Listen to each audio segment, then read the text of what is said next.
ठीक है, हम अपना सेशन शुरू करते हैं। जय जिनेंद्र और सभी को। ये हमारा जैनिन का बेसिक्स ऑफ जैनिज्म सीरीज का 11वां सेशन है, जिसमें कि आज हम श्रावक के चिन्ह 11 प्रतिमाओं के बारे में समझेंगे, जो कि हमें सुनील जैन जी हमें इसके बारे में बताएंगे। उन्होंने पहले भी सेशन ले चुके हैं, तो लुकिंग फॉरवर्ड टू इट। और Swati ji, may be you can introduce Sunil ji and then we can get into the detail. I think जो भी लोग हैं यहाँ जैनिन के बारे में तो सभी जानते ही हैं। I think people I am seeing here they are kind of regulars. हाँ जी, हाँ जी। नमोकार मंत्र प्ले करेंगे। मैंने अच्छा प्ले पहले शेयर किया था, हो रहा था कि नहीं हो रहा था play? Let me try again.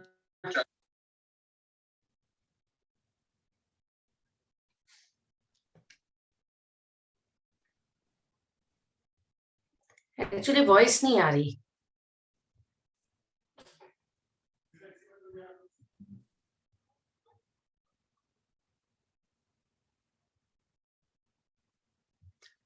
भैया, कैन यू हियर अस?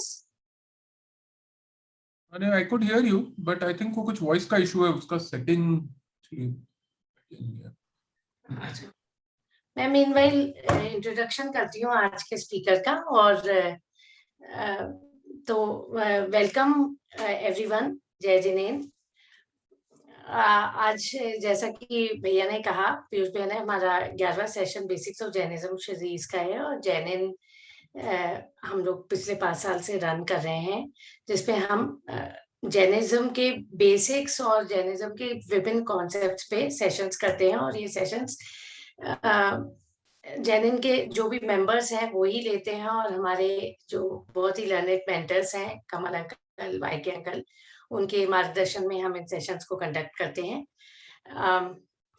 अभी 600 से ज्यादा मेंबर्स हो चुके हैं जैनिन के, और focus practical application of Jainism पे रहता है। और उसी तरीके के क्वेश्चंस हम लोग बाद में इस सेशन के पश्चात डिस्कस करते हैं।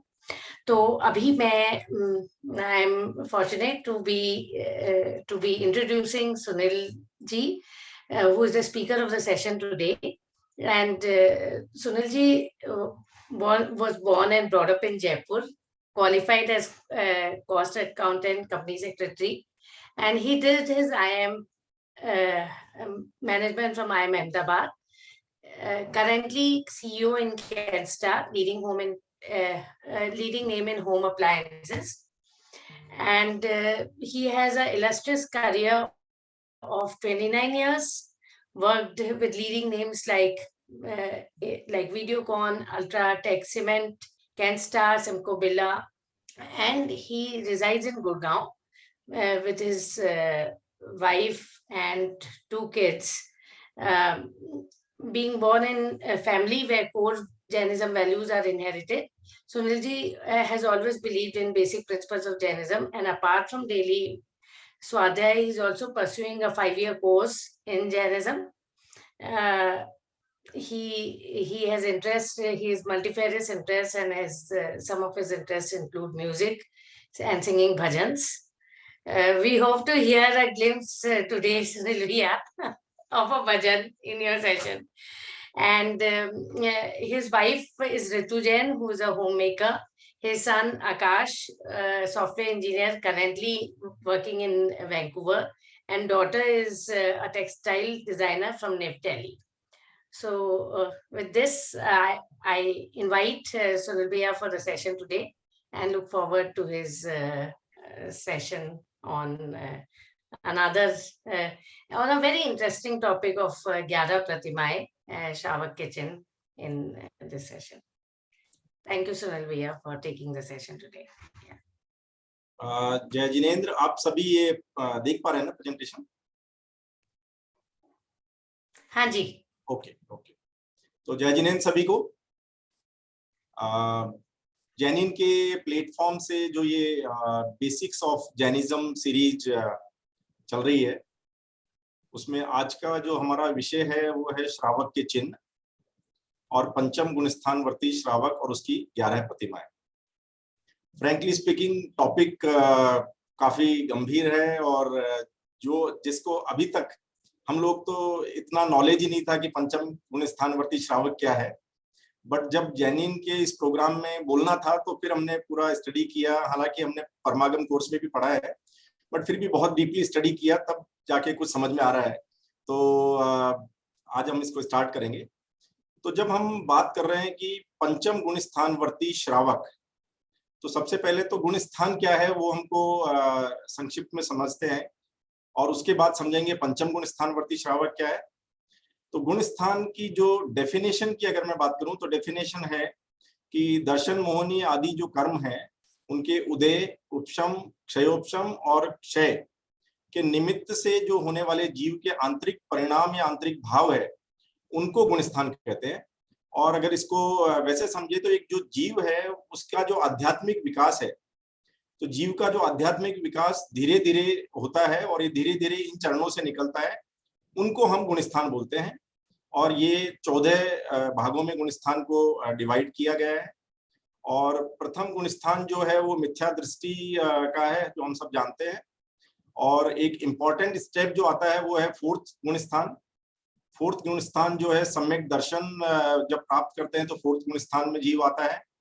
और फिर फिफ्थ गुण स्थान जो पंचम गुण स्थान की जिसकी बात कर रहे हैं, तो जो सम्यक दृष्टि जीव है जब वो अपने जीवन में चारित्र का विकास फर्दर करता है, मतलब उसको, बिकॉज सम्यक दर्शन तो हो गया और सम्यक दर्शन होने से जो उसका ज्ञान है वह भी सम्यक हो गया, तो सम्यक दर्शन और सम्यक ज्ञान उसने प्राप्त किया तो चतुर्थ गुण स्थान में आ गया। लेकिन अभी भी चारित्र की जो अवस्था है वो पूर्ण रूप से सम्यक नहीं हुई और धीरे धीरे उसका चारित्रिक विकास होता है। और वो जो धीरे धीरे चारित्रिक विकास की जो अवस्थाएं हैं वो पांचवें गुण स्थान को भी फर्दर 11 भागों में बांटा गया है। और 11 भागों में उसको बोलते हैं प्रतिमा, मतलब जो 11 क्रम निर्धारित किए गए वो 11 क्रम को 11 प्रतिमाएं बोलते हैं। तो जैसे पहला जो प्रतिमा है वो दर्शन प्रतिमा है, इस तरह से फिर आगे आज हम इसके बारे में डिटेल में डिस्कस करेंगे।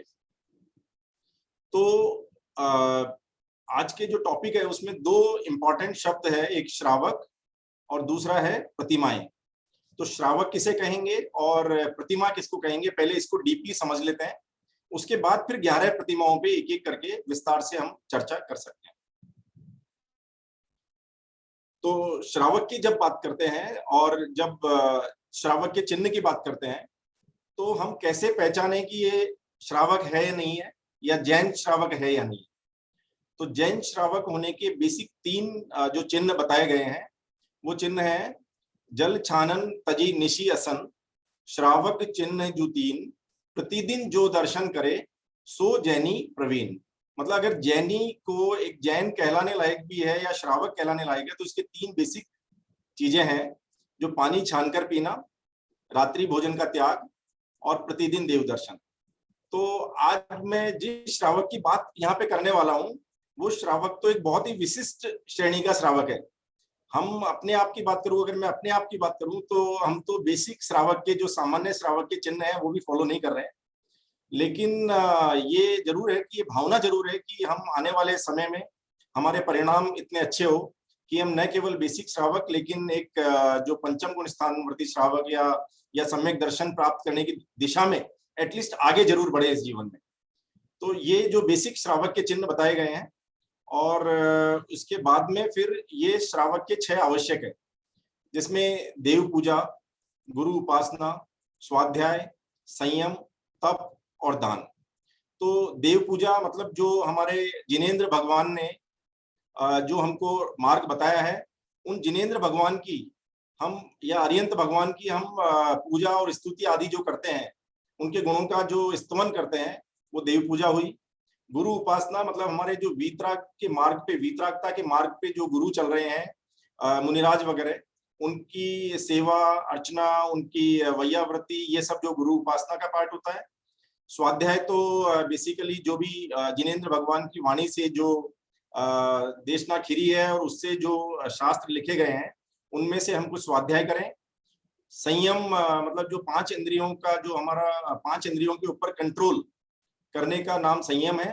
तप जिसमें 12 प्रकार के तप बताए गए हैं, 6 आंतरिक तप, 6 बाह्य तप, उनको फॉलो करें। और दान मतलब जो 4 प्रकार के दान बताए हैं उन दान को भी हमारे जीवन में हम उतारें। तो बेसिकली ये जो श्रावक के 6 आवश्यक है, ये तो एक श्रावक की जीवनचर्या का हिस्सा होना चाहिए, मतलब या डेली या उसकी जीवनचर्या में ये सब चीजें आनी चाहिए, जिससे कि हम बोल सकते हैं कि हाँ वो श्रावक है। तो मैंने तो अभी थोड़ी देर पहले बताया कि हम तो बेसिक श्रावक के चिन्ह ही फॉलो नहीं कर पा रहे हमारे लेवल पे। तो आज हम जिस श्रावक की बात कर रहे हैं वो तो एक बहुत विशिष्ट श्रेणी के श्रावक है, बट आने वाले समय में भावना जरूर है कि हम इस दिशा में आगे बढ़े। अब हम समझ लेते हैं कि श्रावक के भेद क्या होते हैं, मतलब कितने प्रकार के श्रावक होते हैं। तो जो श्रावक के भेद बताए गए हैं उसमें 3 प्रकार के श्रावक बताए हैं, पाक्षिक श्रावक, नैष्टिक श्रावक और साधक श्रावक। इससे पहले कि मैं आगे बढ़ूं, मैं ये मतलब बताना चाह रहा हूं कि आज का जो सेशन है ये मैंने 3-4 जगह से डेटा कलेक्ट किया है, इंफॉर्मेशन कलेक्ट की है और कुछ प्रवचन भी सुने हैं, जिसमें सबसे पहले प्रणम्य सागर जी महाराज के जो इस सीरीज के प्रवचन थे वो पूरे सुने हैं मैंने।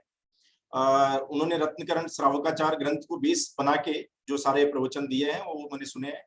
सेकंड, डॉक्टर संजीव गोधा जी के भी कुछ मैंने प्रवचन सुने हैं इस संदर्भ में। एक तत्व ज्ञान पाठमाला जो है वहां से काफी प्रकरण मैंने लिया है, और जो परमागम ऑनर्स कोर्स है उसमें भी हमने ये पढ़ा है, तो क्रेडिट उनको भी जाती है। और सौरभ शास्त्री जी इंदौर जो हमारे गुरु भी है, जिनके मार्गदर्शन में हम जैनिज्म में आगे पढ़ रहे हैं, तो इन सबका इसमें बहुत ही कंट्रीब्यूशन है। डेफिनेटली वाई के अंकल, कमल अंकल, ये तो हमारे प्रेरणा स्रोत रहे हैं, और हमेशा जो टॉपिक के बाद में जो सेशन जो होता है वो तो अल्टीमेट होता है, तो डेफिनेटली ये सब हमारे लिए प्रेरणा स्रोत रहे हैं। और अब हम बात करते हैं श्रावक के भेद की। तो श्रावक 3 प्रकार के होते हैं, एक हो गया पाक्षिक श्रावक, एक नैष्टिक श्रावक और एक है साधक श्रावक। तो जब हम पाक्षिक श्रावक की बात कर रहे हैं तो पाक्षिक श्रावक वह श्रावक जो षट आवश्यक का पालन करता हो, जो अभी हमने बताया थोड़ी देर पहले, और स्थूल रूप से अष्टमूल गुणधारी हो और सप्तव्यसन का त्यागी हो। ऐसा जिनेंद्र भगवान का पक्ष लेने वाला पाक्षिक श्रावक कहलाता है। जिनेंद्र भगवान का पक्ष लेने वाला मीन्स कि जिनेंद्र भगवान ने जो मार्ग हमें बताया है, जिनेंद्र भगवान की वाणी से जो मार्ग हमें बताया गया है, उस मार्ग पे एक सच्चा श्रद्धान होना, उन्होंने जो तत्व बताए उन तत्वों पे सच्चा श्रद्धान होना, उसको हम बोलेंगे कि वो जिनेंद्र भगवान का पक्ष ले रहा है। मतलब जिनेंद्र भगवान की वाणी को अपने जीवन में जिसने उतारा है उसे हम कहेंगे पाक्षिक श्रावक। दूसरा होता है नैष्टिक श्रावक।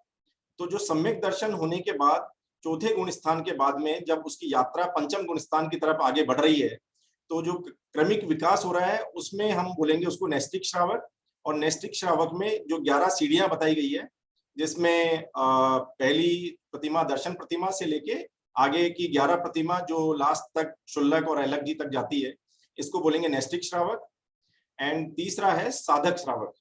तो जो समाधि मरण की साधना में लगा है वह साधक श्रावक कहलाता है, और अपने मृत्यु के समय या अंत समय में भी शरीर, भोजन और मन वचन काय के व्यापार के त्याग से पवित्र ध्यान के द्वारा आत्मा की शुद्धि के लिए साधना करता है, वह साधक श्रावक होता है। तो ये जो श्रावक है जिसकी हम बात कर रहे हैं, ये श्रावक बेसिकली संसार, शरीर और भोगों से इसके जीवन में उदासीनता बढ़ती जा रही है, और उसका इस चारित्रिक जो उत्थान हो रहा है वो कंटिन्यूअसली इस लाइन पे चलता है। तो ये अभी हमने समझा श्रावक के भेद। अब हम बात करते हैं प्रतिमा के बारे में कि प्रतिमा क्या होती है। कई बार मतलब जब तक हम ये टॉपिक नहीं पढ़ते थे तो कई बार ऐसे सुनते थे ना कि इन्होंने पहली प्रतिमा ले रखी है। पहली प्रतिमा का मतलब होता है दर्शन प्रतिमा। तो एक ख्याल ये भी आता था कि दर्शन प्रतिमा का ये तो नहीं कि प्रतिमा जी का दर्शन कर लेना, तो बट वास्तविकता ऐसी नहीं है। सबसे पहले हम समझे प्रतिमा क्या होता है। तो प्रतिमा जो है वो सामान्य भाषा में तो प्रतिमा का अर्थ पाषाण, धातु या रत्नों की बनी प्रतिमा से होता है, लेकिन यहाँ जो संदर्भ में हम प्रतिमा की बात कर रहे हैं वो प्रतिमा है नैष्टिक श्रावक के संदर्भ में या पंचम गुण स्थान वर्ती श्रावक के संदर्भ में व्रत आदि गुणों में उत्तरोत्तर विकास हेतु 11 पद या दर्जे कहे गए हैं। ये कहते भी है ना कि उदय प्रतिज्ञा को भयो प्रतिमा ताको नाम। मतलब जब श्रावक के जीवन में या जीव के अंदर एक प्रतिज्ञा का उदय हो जाता है तो उसे प्रतिमा का नाम कहा जाता है। प्रतिमाएं जो है वो तप या साधना की बढ़ती हुई अवस्थाएं हैं। अगली प्रतिमाधारी को पूर्व की प्रतिमाओं के व्रत, नियम आदि की पालना भी आवश्यक होता है। मतलब कि जो 11 प्रतिमाओं के जो स्तर बताए गए हैं, अगर मान लीजिए किसी ने पांचवी प्रतिमा ली तो ये अंडरस्टूड है या इम्प्लाइड है कि उसने पहली, दूसरी, तीसरी और चौथी प्रतिमाओं में जो व्रत ग्रहण किए थे वो व्रत भी उसके रहेंगे। पांचवी तो रहेगी बट साथ में सारे भी उसके रहेंगे। मतलब अगर किसी ने ग्रेजुएशन का पास किया है तो ग्रेजुएशन वाले पास करने वाले को ये एक्सपेक्टेड है कि उसने जो 10th 11th 12th में जो पढ़ा है वो भी उसको उसके जीवन में है वो, तो ये इंपॉर्टेंट है यहाँ पे। इसके बाद श्रावक जो है वो अपने व्रत, नियम, तप, साधना आदि की पालना करता हुआ प्रथम से दूसरी और दूसरी से तीसरी इस प्रकार 11वीं प्रतिमा तक चढ़ता है। और प्रतिमाएं जीवन भर के लिए जाती है, सीमित अवधि के लिए नहीं। मतलब ये नहीं कि आज हमने दर्शन प्रतिमा ले ली या व्रत प्रतिमा ले ली और उसको 2 साल बाद में छोड़ दिया, तो वो नहीं हो सकता। ये जो भी प्रतिमाएं ले रहे हैं वो श्रावक जीवन भर के लिए ली जाती है। और ये जो प्रतिमा जो लेने वाला श्रावक है उसके अंदर में तो विशुद्धि बढ़ती है, और वो जब अंदर में विशुद्धि बढ़ती है तो बाह्य जीवन में भी वो प्रकट होती है। जैसे सम्यक दृष्टि श्रावक की बात करें तो सम्यक दृष्टि श्रावक जब चतुर्थ गुण स्थान में सम्यक दर्शन प्राप्त करता है और चतुर्थ गुण स्थान प्राप्त करता है तो आप उसको देखने से या उसके पहनने से, मतलब चलने फिरने से, उसके एक्टिविटी से आप पहचान नहीं पाओगे कि ये सम्यक दृष्टि है या नहीं है। लेकिन जब पंचम गुण स्थान वर्ती होता है और वो प्रतिमाएं धारण करता है तो उसके आंतरिक विशुद्धि तो बढ़ी रही है, साथ साथ में उसकी बाह्य रूप से भी उसके जीवन में वो चीजें चरितार्थ होती है और दिखती है।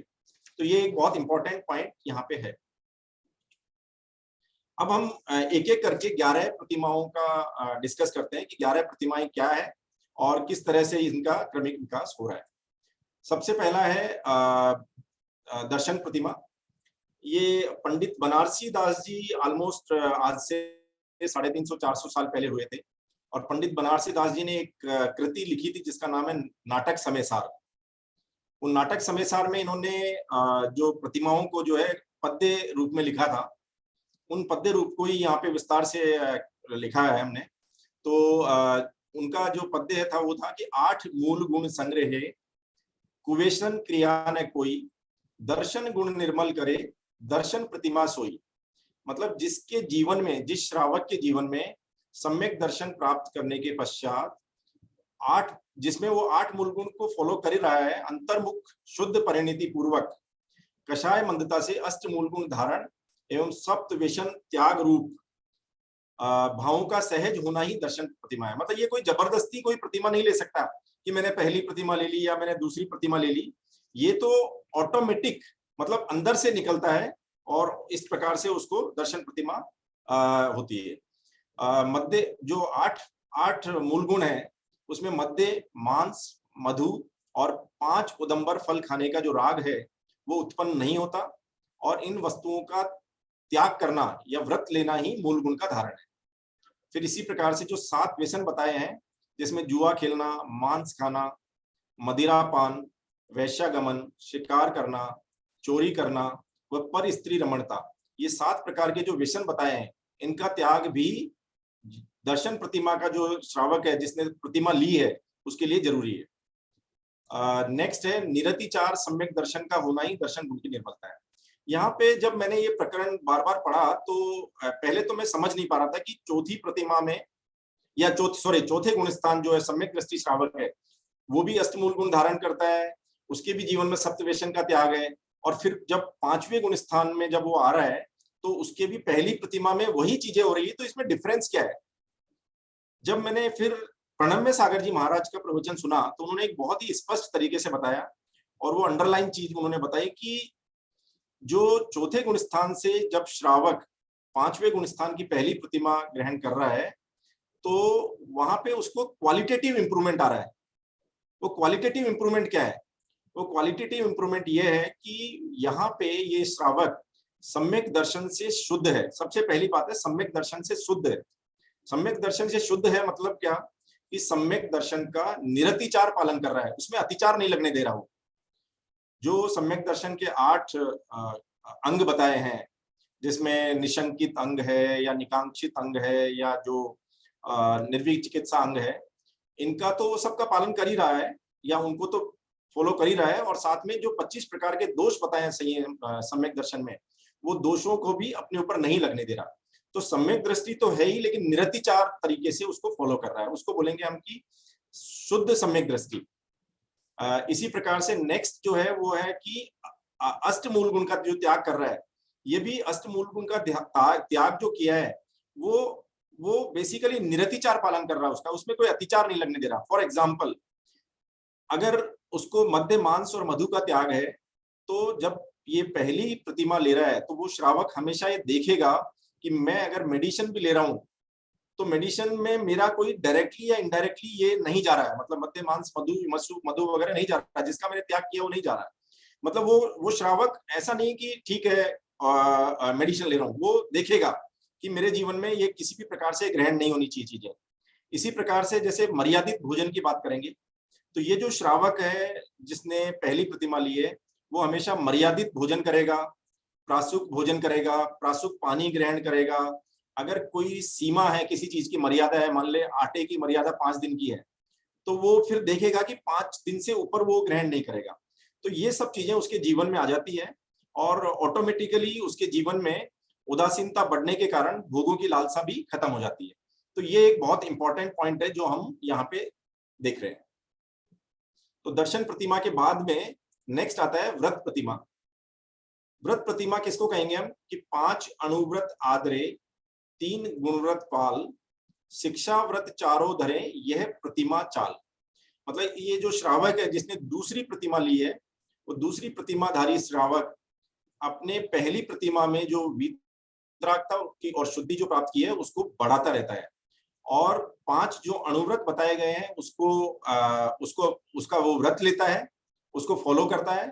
3 गुणव्रत और 4 शिक्षा व्रत भी अपने जीवन में पालता है। तो अभी हम आगे देखेंगे कि ये 5 अणुव्रत और 3 गुणव्रत 4 शिक्षा व्रत क्या है, और दोषों से रहित ये 5 अणुव्रत और 7 जो शील व्रत है जिसमें 4 गुणव्रत और 3 शिक्षा व्रत बताए उनका पालन करता है। अब ये जो यहाँ पे 5 अणुव्रत बताए उसमें पहला है अहिंसाणुव्रत, दूसरा है सत्याणुव्रत, तीसरा है अचौर्याणुव्रत, चौथा है ब्रह्मचर्याणुव्रत और 5वां है परिग्रह परमाण व्रत। अब इन व्रत के बारे में हम देखेंगे कि ये व्रत क्या है। तो अहिंसाणु व्रत जो श्रावक अपने जीवन में ले रहा है, उसका व्रत ले रहा है, वो श्रावक के जीवन में त्रस हिंसा का तो पूर्णतया त्याग होता है और संकल्पी हिंसा का भी उसके जीवन में त्याग करता है। और जब वो ऑब्वियसली है कि अगर उसने हिंसा का त्याग किया तो मद्य मांस मधु वगैरह तो नहीं खाएगा, बट जो बेसिक चीजें हैं, चमड़े का त्याग करना, सिल्क वगैरह की चीजों का त्याग करना, हिंसक चीजों का त्याग करना, सौंदर्य प्रसाधनों का त्याग करना, बेसिकली कहने का मतलब क्या है, ऐसी कोई भी एक्टिविटी जिसमें हिंसा इन्वॉल्व है तो वो अपने जीवन में पूरा ध्यान रखेगा कि वो चीजें नहीं करे। इसी प्रकार से नेक्स्ट है, हालांकि ये जो अणुव्रत की बात कर रहे हैं या जो शिक्षा व्रत की बात कर रहे हैं, ये एक एक अणुव्रत इतना महत्वपूर्ण है कि हमने जैनिन में आई थिंक एक सीरीज ही चलानी चाहिए इसकी कंप्लीटली, कि अहिंसाणुव्रत के ऊपर एक पूरा सेशन हो सकता है, सत्याणुव्रत के ऊपर पूरा सेशन हो सकता है। तो हमारे को जो 12 व्रत बताए गए, एक एक व्रत के ऊपर एक एक सेशन की एक सीरीज भी हो सकती है, तभी जाके हम इसको डिटेल में समझ पाएंगे। यहाँ पे सत्याणुव्रत की अगर बात करें तो सत्याणुव्रत में स्थूल झूठ का पूर्णतया त्याग होता है। मतलब एक सिंपल तरह से समझे तो जहां सच से काम चल जाए वहां झूठ बिल्कुल नहीं बोलता है। अब आप बोलेंगे कि ऐसा क्यों है, मतलब झूठ तो बिल्कुल नहीं बोलना चाहिए, लेकिन वो जब महाव्रत ग्रहण करते हैं, महाव्रत हमारे जो मुनि महाराज जो ग्रहण करते हैं, उस महाव्रत में तो पूर्णतया सत्याणुव्रत फॉलो होता है। लेकिन जब अणुव्रत धारक होता है तो वो एक गृहस्थ भी होता है और जीवन में कुछ प्रकार की ऐसी परिस्थिति बन सकती है जहां पे उसको नहीं चाहते हुए भी झूठ बोलना पड़ रहा है या किसी को बचाने के लिए कोई ऐसा भी बोलना पड़ सकता है। फिर नेक्स्ट है अचौर्याणुव्रत। अचौर्याणुव्रत वाला जो श्रावक है वो स्थूल चोरी का त्याग करने वाला श्रावक जो होता है वो अचौर्य अणुव्रती श्रावक कहलाता है। और ये श्रावक जो है जल और मिट्टी के सिवा स्वामी के बिना अनुमति कोई भी वस्तु का उपयोग नहीं करता। मतलब जल और मिट्टी का एक तरीके से बताया गया है कि ये इस्तेमाल कर सकता है, क्योंकि पहले का जो टाइम था या आज भी अगर गाँव में देखेंगे तो जल ऐसी चीजें, मान लो पड़ोसी के घर में कुआं है तो आप वहां से पानी ला सकते हो या मिट्टी ला सकते हो, लेकिन बाकी कोई भी चीज स्वामी की बिना आज्ञा के ये ग्रहण नहीं करता। इसके बाद ब्रह्मचर्याणुव्रत। ब्रह्मचर्याणुव्रत में बताया गया है कि अपनी विवाहिता स्त्री के अतिरिक्त शेष स्त्रियों के प्रति माँ, बहन और बेटी का व्यवहार करना ब्रह्मचर्य अनुव्रत है। इसके साथ साथ काम संबंधी कुचेष्टाओं को नहीं करता, चरित्रहीन स्त्री पुरुषों की संगति भी नहीं करता। फिर इसके बाद परिग्रह परमाणु व्रत बताया है। इसमें अपनी संपत्ति की स्थूल सीमा बनाना, मतलब वो अपने जो संपत्ति है या जो भी जिस प्रकार का परिग्रह होता है उसकी हर चीज की एक लिमिटेशन, क्वांटिफिकेशन कर देता है कि मैं इतना ही मैक्सिमम करूं, अपने यहाँ पे रखूंगा। तीव्र लोभ को मिटाने के लिए परिग्रह की सीमा निर्धारित करना ही परिग्रह परमाणु व्रत है। नेक्स्ट आता है कि जब श्रावक अपने जीवन में अणुव्रत ले लेता है तो साथ साथ में अणुव्रत का विकास करने के लिए वो गुणव्रत भी ग्रहण करता है। और ये गुणव्रत जो है वो 3 प्रकार के होते हैं। पहला है दिग्व्रत। दिग्व्रत में जीवन पर्यंत के लिए ये श्रावक 10 दिशाओं में सीमा बनाकर उससे बाहर नहीं जाने का संकल्प लेता है। मतलब फॉर एग्जाम्पल आपने डिसाइड कर लिया कि मैं भारत देश से बाहर नहीं जाऊंगा जीवन पर्यंत, तो इस तरह का वो व्रत लेता है। इसमें जरूरी नहीं कि आप भारत देश कर रहे हो या एक स्टेट कर रहे हो या एक सिटी कर रहे हो, लेकिन जो भी आप व्रत ले रहे हो उसको आपको जीवन पर्यंत फॉलो करना है। नेक्स्ट है अनर्थ दंड त्याग व्रत। अनर्थ दंड त्याग व्रत में बिना प्रयोजन ही हम कई अपने जीवन में पाप क्रियाएं कर देते हैं, बिना प्रयोजन। मतलब न तो उससे हमारा कोई लौकिक फायदा होता है और न हमारा कोई आध्यात्मिक फायदा होता है, लेकिन फिर भी हम बिना मतलब ही ऐसी चीजें करते रहते हैं। जैसे कि फॉर एग्जाम्पल हम कोई लॉन में बैठे हैं, घास पे बैठे हैं और घास पे बैठे बैठे घास खोद रहे हैं, बैठे बैठे निकालते रहते हैं, तो उसमें क्या है कि आपका वनस्पति का एक जीवों का घात हो रहा है। इसी प्रकार से हम 4 लोग आपस में बात कर रहे हैं और किसी 5वें आदमी की बुराई कर रहे हैं, जिससे हमारा कोई फायदा नहीं होने वाला, लेकिन ऐसे पाप हमारे जीवन में होते हैं। तो ये सारे पाप जो है अनर्थ दंडवत रूप होते हैं और इनका त्याग ये श्रावक करता है। इसी प्रकार से भोगोपभोग परिमाण व्रत। इसमें भोग और उपभोग की जो वस्तुएं होती है उनका सीमित समय या जीवन पर्यंत के लिए त्याग करता है। भोग मतलब एक बार सेवन योग्य सामग्री जैसे भोजन आदि, और उपभोग मतलब जो चीज बार बार काम आती है, जैसे वस्त्र वगैरह पहनते हैं, आभूषण पहनते हैं, तो इन चीजों का भी वो सीमित समय या जीवन पर्यंत के लिए त्याग करता है। अभी हमने बात की गुणव्रत की, अब 4 शिक्षा व्रत की बात करते हैं। और शिक्षा व्रत किसे कहेंगे? शिक्षा व्रत जिससे मुनि, बिकॉज ये श्रावक ऑलरेडी इसने दूसरी प्रतिमा ले ली है और ये धीरे धीरे अपने जीवन में चारित्रिक विकास कर रहा है, तो मुनि दशा में जाने के लिए जो एक शिक्षा मिलनी चाहिए वो शिक्षा भी ये अपने व्रत के रूप में ग्रहण करता है। जैसे इसमें सबसे पहला बताया गया है देश व्रत। तो हमने वहां देखा था कि दिग्व्रत में क्या है कि वो पूरे जीवन के लिए एक प्रतिज्ञा ले ली कि मैं इस पर्टिकुलर टेरिटरी से बाहर नहीं जाऊंगा अपने जीवन में।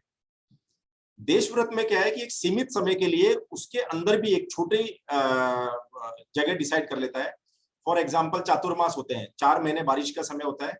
वो श्रावक जिसने मान लीजिए ये डिसाइड किया कि मैं इस स्टेट से बाहर नहीं जाऊंगा जीवन पर्यंत, वो डिसाइड कर सकता है कि मैं इस सिटी से बाहर नहीं जाऊंगा या इस पर्टिकुलर जगह से बाहर नहीं जाऊंगा।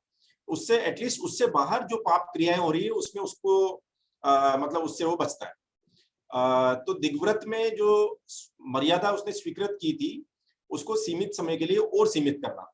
और ये जो देश व्रत है ये 1 सप्ताह के लिए ले सकता है, 1 दिन के लिए, 1 घंटे के लिए, 1 पक्ष के लिए, 1 महीने के लिए, जो भी समय सीमा निर्धारित करेगा वो उस समय सीमा में वो व्रत लिया जा सकता है।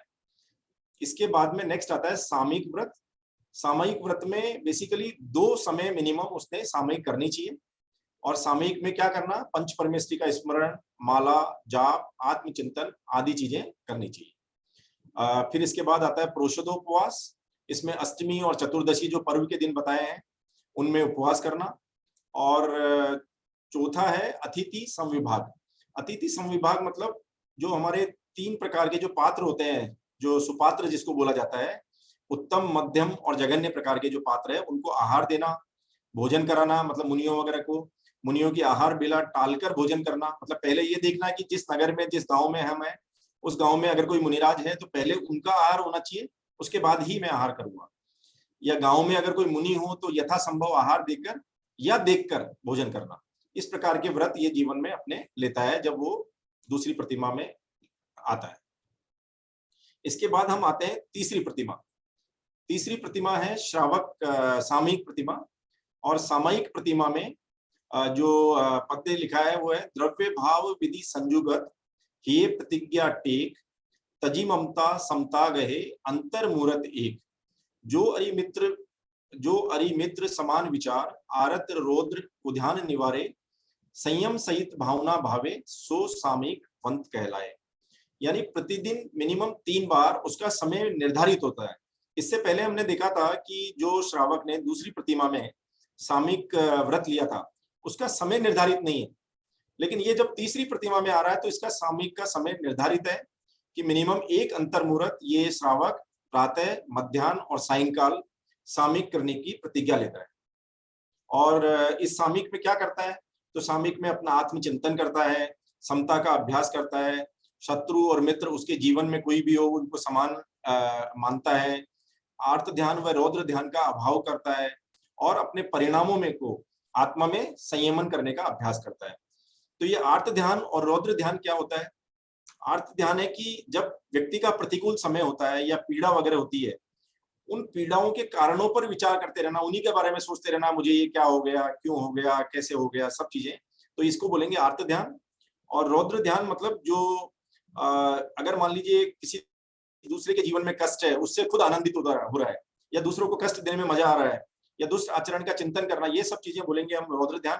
तो ये जो श्रावक है, तीसरी प्रतिमाधारी श्रावक, इसके जीवन में समता आती है, और जब समता आती है तो ये केवल अपने आत्मचिंतन के बारे में सोचता है, बाकी जो जितने भी व्यवहारिक रिश्ते हैं ये सब है उसमें वो समता का भाव रखता है। अगर मान लीजिए पहले उसके जीवन में कोई बैरी भी था, अब अगर वो बैरी तीसरी प्रतिमा लेने के बाद में इसको किसी भी प्रकार से तकलीफ भी दे रहा है, कष्ट भी दे रहा है, तो ये श्रावक उसके बारे में सोचता नहीं है और ये अपने आत्मचिंतन, आत्मकल्याण की तरफ ही हमेशा लगा रहता है और सबको समान मानता है। वो शत्रु को भी समान मानेगा, मतलब मित्र ही मानेगा। इसके बाद आती है प्रोषधोपवास प्रतिमा। प्रोषद और उपवास, ये 2 शब्दों से मिलकर प्रोषधोपवास बना है। प्रोषद मीन्स एक बार भोजन और उपवास मीन्स उपवास, तो भोजन के साथ एक बार का उपवास। मतलब यहाँ पे 3 प्रकार के उपवास होते हैं बेसिकली प्रोषधोपवास में। जो जगन्य श्रावक है वो एकासन करता है, जो चतुर्दशी और अष्टमी के दिन एकासन करेगा। मध्यम लेवल का श्रावक जो है वो उपवास करेगा चतुर्दशी या अष्टमी को। और जो उत्कृष्ट श्रावक होता है वो अगर उसको अष्टमी का उपवास करना है तो पहले सप्तमी का एकासन करेगा, अष्टमी का उपवास करेगा और नवमी के दिन भी एकासन करेगा, यानी उसका 48 आवर्स का उपवास होता है। तो इस प्रतिमा का धावक जो है वो श्रावक जो है इस लेवल का उपवास करता है। और जब वो उपवास करता है तो उसे संसार, शरीर और भोगों से आसक्ति धीरे धीरे घट रही है। आहार आदि का त्याग करके उपवास की प्रतिज्ञा लेता है, वह प्रोषद प्रतिमा धावी श्रावक है। और आहार और उपवास मतलब जहाँ पे कषाय, विषय और आहार, केवल आहार का त्याग मतलब उपवास नहीं हुआ। अगर हम आहार का त्याग कर रहे हैं और उस दिन मूवी देखने जा रहे हैं, चलो यार टाइम पास कर लेते हैं, या और किसी टीवी देख रहे हैं, तो वो नहीं। फिर वो जब वो उपवास कर रहा है तो पूरा कषाय, विषय और आहार तीनों प्रकार का त्याग हो तभी हम उसको उपवास बोलेंगे, अदरवाइज बाकी तो सब लंघन है। नेक्स्ट आता है 5वीं प्रतिमा जो बोलेंगे तो उसको सचित्त त्याग प्रतिमा। यहाँ पे भी जो सचित्त त्याग प्रतिमा है वो 2 शब्दों से बनी है, स और चित्त। स का मतलब हुआ साथ और चित्त मतलब चेतना, यानी जो चेतना के साथ है ऐसी चीजों का या इसको हम अदर तरीके से भी समझ सकते हैं कि जिस वस्तु में जीव हो या जीव भी नहीं हो तो उगने की योग्यता हो, मतलब जीव होगा तभी उगने की योग्यता होगी, उसे सचित्त कहेंगे।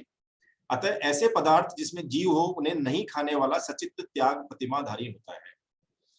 तो 5वें प्रतिमाधारी जो श्रावक होता है उसकी आत्मलीनता चौथी प्रतिमा से भी अधिक बढ़ती है और आसक्ति भाव भी उसका धीरे धीरे कम होता है।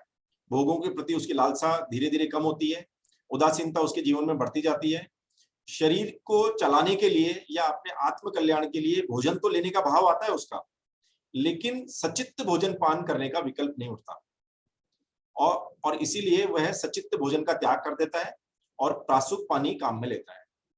और 5वां प्रतिमाधारी जो श्रावक है उसकी आंतरिक शुद्धि जब होती है तो वो निश्चय प्रतिमा बोलेंगे उसको। मतलब जो प्रतिमा है उसके भी निश्चय प्रतिमा और व्यवहार प्रतिमा 2 भाग होते हैं।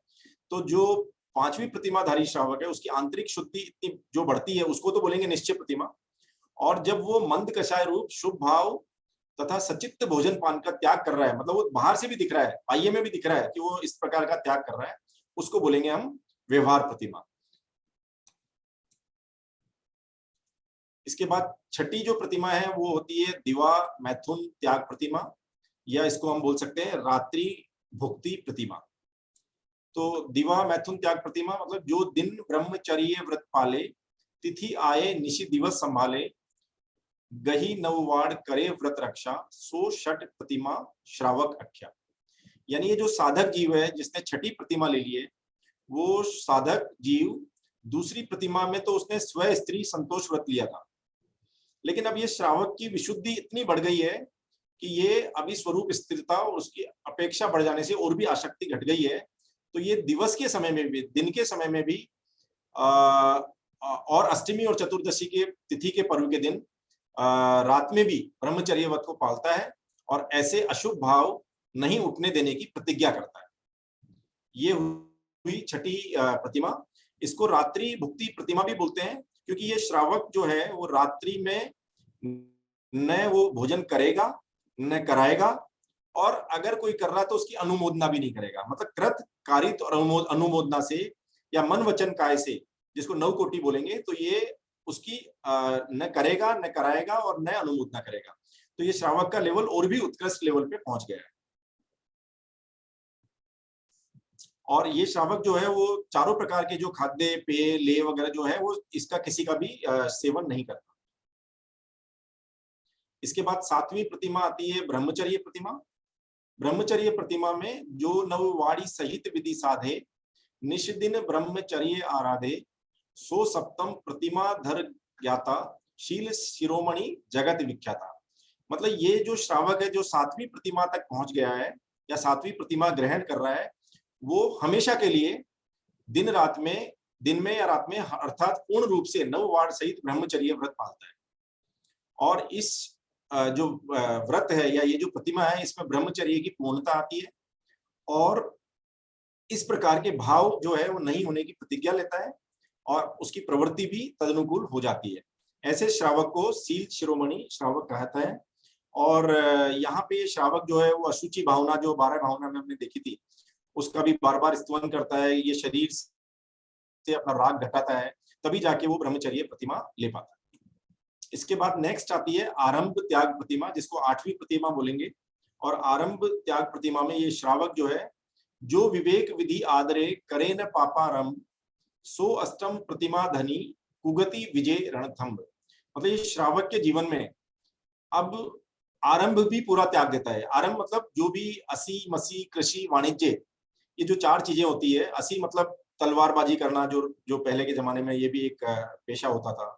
मसी मतलब लेखन कार्य वगैरह करना, कृषि मतलब खेती है ही, वाणिज्य मतलब व्यापार। तो ये जो श्रावक है ये श्रावक अभी व्यापार भी छोड़ देता है।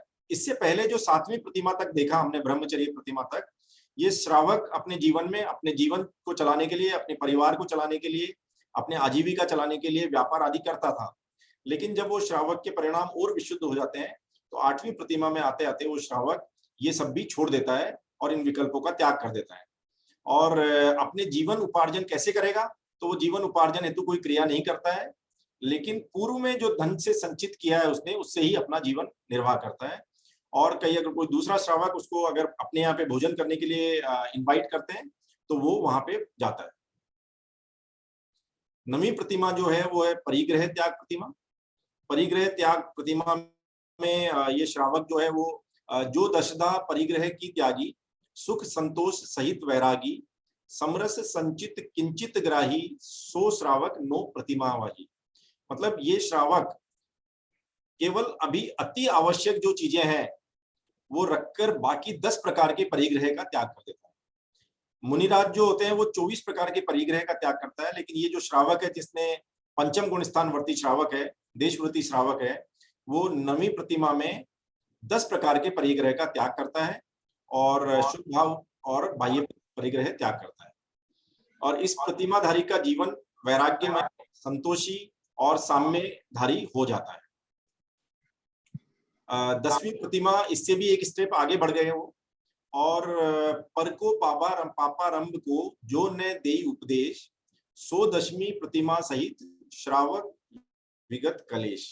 यानी ये श्रावक जो है जिसने 10वीं प्रतिमा ले ली है, ये अभी संन्यास की तरफ धीरे धीरे बढ़ रहा है, वैराग्य की तरफ धीरे धीरे बढ़ रहा है, और अब ये अनुमति भी देना नहीं चाहता, मतलब किसी को एडवाइस भी नहीं देना चाहता। अगर इसकी कोई एडवाइस मांग रहा है कि मैं ये व्यापार करूं, इसका पुराना एक्सपीरियंस को देख के, या परिवार में शादी विवाह आदि, उसकी ये अनुमति भी नहीं देता। तो अपने कुटुंबीजनों एवं हितोषियों को भी किसी प्रकार के आरंभ यानी व्यापार, शादी, विवाह आदि के संबंध में सलाह, मशविरा या अनुमति नहीं देता है। इस श्रावक को उत्तम श्रावक की श्रेणी में रखते हैं। और 11वीं और अंतिम प्रतिमा, मतलब इस प्रतिमा के बाद तो फिर सीधा छठे गुण स्थान में या मुनि दशा में आ जाते हैं। तो जो 5वीं प्रतिमा की जो 5वीं जो गुण स्थान है, इसकी 11वीं प्रतिमा है, वो है उद्दिष्ट त्याग प्रतिमा। उद्दिष्ट त्याग प्रतिमा में जो सुछंद वर्ते तज डेरा, मठ मंडप में करे बसेरा, उचित आहार उदंड विहारी, सो एकादश प्रतिमाधारी। यानी जो 11वीं प्रतिमा का जो श्रावक है वो सर्वोत्कृष्ट अंतिम दर्जा है, और ये श्रावक 2 प्रकार के होते हैं, क्षुलक और एलक। तो ये जो श्रावक है ये नियम से ग्रह विरति होते हैं, मतलब ये श्रावक, इससे पहले जो 10वीं प्रतिमा तक का जो श्रावक है वो गृहस्थ दशा में अपने घर में रहता है या रह सकता है, लेकिन जो 11वीं प्रतिमा जिसने ले ली वो नियम से ग्रह विरत होते हैं, और इस प्रतिमा की जो उत्कृष्ट दशा एलक होती है और इसके आगे मुनि दशा हो जाती है। इस प्रतिमा के जो श्रावक या धारक है वो श्रावक मुनि के समान 9 कोटि पूर्वक उद्दिष्ट आहार के त्यागी होते हैं। यानी उद्दिष्ट आहार के त्यागी मतलब कि इनके उद्देश्य से अगर आहार कोई बना रहा है तो उसके त्यागी हो गए, और घर कुटुंब आदि से अलग होकर स्वच्छंद विहारी होते हैं। एलक दशा में मात्र लंगोटी एवं पीछी कमंडल के अतिरिक्त बाह्य परिग्रह का त्याग हो जाता है, लेकिन क्षुल्लक दशा में अनासक्ति भाव उसके एलक के बराबर नहीं होते, अतः उनकी आहार विहार की क्रियाएं एलक के समान होने पर भी लंगोटी के अलावा वो खंड वस्त्र भी रख सकते हैं, मतलब चादर रख सकते हैं, लेकिन वो चादर भी ऐसी होती है जिसमें अगर मुंह ढके तो पांव नहीं ढकते और पांव ढके तो मुंह नहीं ढकते, और उसके स्थान पर वस्त्र रखने का और केश नोच के बजाय हजामत बनाने का भी तथा पात्र में भोजन करने का राग क्षुल्लक जी को रह सकता है। और इस प्रतिमा के जो धारक होते हैं वो श्रावक नियम से ग्रह विरति होते हैं। तो इस प्रकार से हमने 11 प्रतिमाओं के बारे में संक्षिप्त में जाना, और अब हम इसको समापन की तरफ आ रहे हैं कि ये जो श्रावक होते हैं वो पहली से जो 6वीं प्रतिमा तक होते हैं उनको जगन्यव्रती श्रावक बोलते हैं। 7वीं से 9वीं प्रतिमा तक धारण करने वाले मध्यम व्रती श्रावक होते हैं, और 10वीं और 11वीं प्रतिमाधारी उत्कृष्ट व्रती श्रावक होते हैं। और ये बात अपन ने पहले भी की, दोबारा रिपीट करते हैं कि पंचम गुण स्थान में जो 11 प्रतिमाएं होती है या उसका उपदेश है वो आरंभ से उत्तरोत्तर अंगीकार करनी चाहिए। मतलब ऐसा नहीं है कि हम डायरेक्टली 5वीं प्रतिमा ले ली और चौथी नहीं ली, मतलब पहली दूसरी से लेके क्रमोत्तर विकास उसका होना चाहिए, और नीचे की प्रतिमाओं की दशा में जो ग्रहण की थी वह आगे की प्रतिमाओं में छूटती नहीं है और वृद्धि को ही प्राप्त होती है। तो इस प्रकार से ये हमने संक्षिप्त में ये देखा, ये बहुत ही आई थिंक शॉर्ट टाइम में अपन ने इसको पढ़ा है और समझा है। आगे हम भाई के अंकल, कमल अंकल और आप सब लोगों का भी मार्गदर्शन इस टॉपिक पे लेंगे। मैं इसी के साथ में हम सबके जीवन में हमारे जो आंतरिक विशुद्धि है, अंतरंग विशुद्धि है, बढ़ती जाए, और हम भी आगे कभी तो भी जीवन में एटलीस्ट सच्चे श्रावक तो बन पाए, इसी भावना के साथ मैं विराम लेता हूँ। धन्यवाद। Thank you so much Sunil भैया, बहुत ही विस्तार से मेरी तो बहुत सारी डाउट्स की क्लैरिफिकेशन हुई, और इनफैक्ट क्लैरिटी भी आई कि और इतने सारे आपने लिया है, definitely it is very valuable for us. तो अब I will just request YK uncle and Kamal uncle to add their inputs and questions here. YK uncle, as usual confusion, दोनों बैठे हुए नहीं आप वो तो क्रम से बोलती हैं, उसी क्रम में आपको कहना है। नहीं, अब दोनों नाम लेती है स्वाति, तो फिर क्या? नहीं तो स्वाति पहले, YK अंकल, कमल अंकल कहाँ? ध्यान दीजिए, स्वाति बहुत सतर्क रहती है इसमें, चुप नहीं होती। चलिए, पहली चीज तो ये कि चारित्र के बारे में इस फोरम पे डिस्कशन हो रहा है, ये अद्भुत है। नॉर्मली जो इंटेलेक्चुअल लोग होते हैं ज्ञान की तो बहुत बात करते हैं, पर चारित्र में इंटरेस्ट कर ले पाए ना ले पाए वो अलग विषय है, पर उसको महत्व तो अपन को देना चाहिए जो आज दिया गया। दूसरा, बहुत ही बढ़िया थॉरो स्टडी थी, वेल प्रिपेयर्ड था और वैसा ही एक्सप्लेनेशन था, बहुत अच्छा लगा। मैंने तमाम सारे पॉइंट्स बनाए थे, एक एक करके सब मेरे पॉइंट्स कटते चले गए, बहुत कम पॉइंट बचे हैं मेरे जिन पे मैं अपन बात कर पाऊंगा।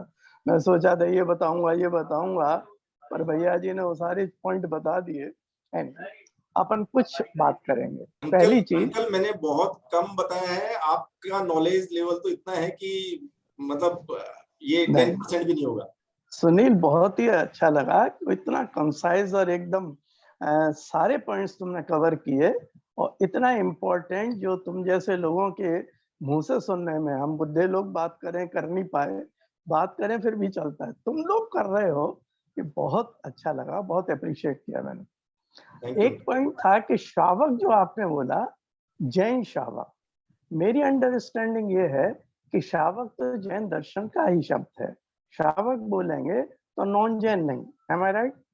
Yes yes. दूसरा, श्रावक का एक पॉइंट था देव पूजा, लेकिन देव दर्शन नहीं कहा, देव पूजा कहा। क्यों कहा? क्योंकि दर्शन तो चूहा बिल्ली भी कर रहे हैं, वहां पे बैल भी कर रहा है, गाय भी कर रही है। मनुष्य और जानवर में फर्क है कि उसको खाली दर्शन से बात नहीं बनेगी, उसको पूजा प्लस दर्शन, ये उसके 6 आवश्यक में आएगा, है ना। तीसरा पॉइंट ये है कि जैसे अब गुरु पास्ती डेली में कैसे करूंगा, तो उन्होंने कहा कि जब गुरु तो डेली मिलेंगे नहीं, तो आप क्या करिए कि उनके बताए हुए रास्ते पे चलिए और उनका स्मरण करिए। तो फिर हम जैसे खराफाती आदमी ये कहते हैं कि ठीक है, जैसे मैं गुरु पास्ती कर रहा हूँ ऐसी देव दर्शन भी कर लेता हूँ, पूजा घर में कर लूंगा। उन्होंने कहा नहीं, क्योंकि वो तुम्हारे लिए उपलब्ध है, मंदिर और देव दर्शन उपलब्ध है, वहां ये रिलैक्सेशन नहीं दिया जा सकता, सिर्फ गुरु पास्ती में दिया जा सकता है। तो इससे अपन कंफ्यूज ना हो जाए। दान डेली के बारे में कई दफे मैंने कुछ लोगों को देखा है, इकट्ठा दान कर देंगे, है ना, डेली अब क्या दान करना, नहीं। ये बहुत इंपॉर्टेंट है कि मुझे दान देने की आदत पड़नी चाहिए, संस्कार पड़ने चाहिए। कोरोना के टाइम में ये मैंने देखा, मंदिर 2 महीने बंद हो गया था, तो अब मेरे साथ में जो बच्चे थे उनको सब चीजें उनकी छूटती चली जा रहे हैं। तो हम लोग एक टाइम फिक्स किया और हर घर में एक गुल्लक रखवाई और उन बच्चों के हाथों से दान करवाते थे।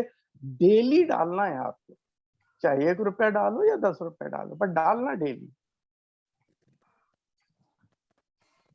अंतरंग विशुद्धि जो प्रतिमाओं में आती है, ये बाह्य आचरण से ही अपन समझ सकते हैं, अन्यथा हमारे पास कोई थर्मामीटर इसका नहीं है।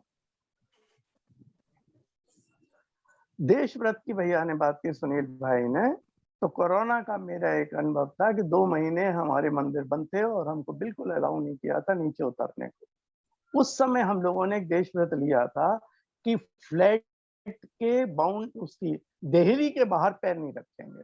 अब आप देखिए, फोकट में अपने को जाना तो था ही नहीं, लेकिन अपन नियम में बन गए तो अपन को पुण्य का अर्जन हुआ और संयम आया थोड़ा बहुत जीवन में। एक आपने जो अनर्थ दंड की बात की, लगता है ये बहुत छोटा आइटम है। एक्चुअली देखा जाए हमारे जीवन में मैक्सिमम कर्म बंध अनर्थ दंड से आ रहा है, अवॉइडेबल जो चीजें हैं उनसे आ रहा है। क्यों कर्म बांध रहे हो? यूं ही, जस्ट फॉर नथिंग, उसका कोई पर्पज नहीं है ना। अभी इसकी विकथाओं की बात चल रही थी, तो विकथाएं 4 हैं, वो क्या है, वो भी ऐसे ही फालतू बैठे बैठे अपने विकथाएं कर रहे हैं। पर उसका एक दफे प्रणब सागर जी ने भेद बताए 20। तो कमल भाई ने भी जिज्ञासा करी और किसी ने भी 25, करी, मुझे भी नहीं आता था। 25, तो फिर 25, जीव कांड है 25, 25, सॉरी 25। तो जब मैंने जीव कांड रेफर करवाया तो उसमें निकले, और ऐसी ऐसी चीजें नहीं जिनको नॉर्मली मैं डेली करता हूँ, तो वही में इन्वॉल्व रहता हूँ। तो सब लोगों ने बहुत उसको अप्रिशिएट किया कि इसकी अपन सावधानी रखें तो हमारे बहुत सारे कर्म बंध बच जाएंगे।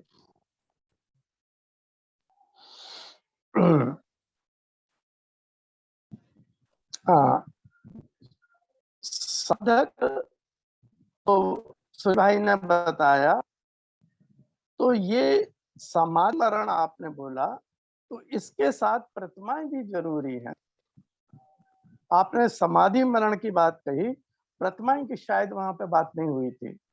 तो जो साधक है उसे प्रतिमाएं भी मस्ट है, प्लस समाधि मरण। एम आई राइट जी? एब्सोल्युटली। अब अपन आगे चले।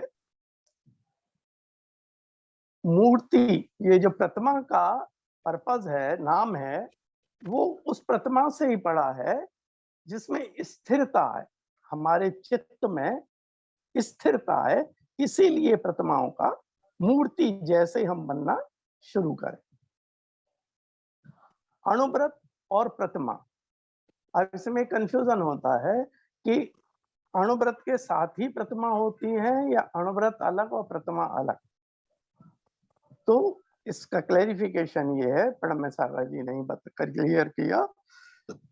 अणुव्रत अपन अलग ले सकते हैं और उसके बाद अपने भाव बने तो प्रतिमा ले सकते। जैसे क्षमा सागर जी महाराज ने मुझे अणुव्रत दिए, प्रतिमाओं के लिए उन्होंने मना कर दिया। तो ये इसका सेपरेशन भी है, अणुव्रत और प्रतिमा। अब प्रश्न आया कि त्रियंच का 5वां गुण स्थान कैसे होगा? क्या वो प्रतिमा और प्रतिमा की जो विधि है वो निभा पाएगा? नहीं, वो विधि तो नहीं निभा पाएगा, पर भाव रूप जितना यथासंभव कर सकता है।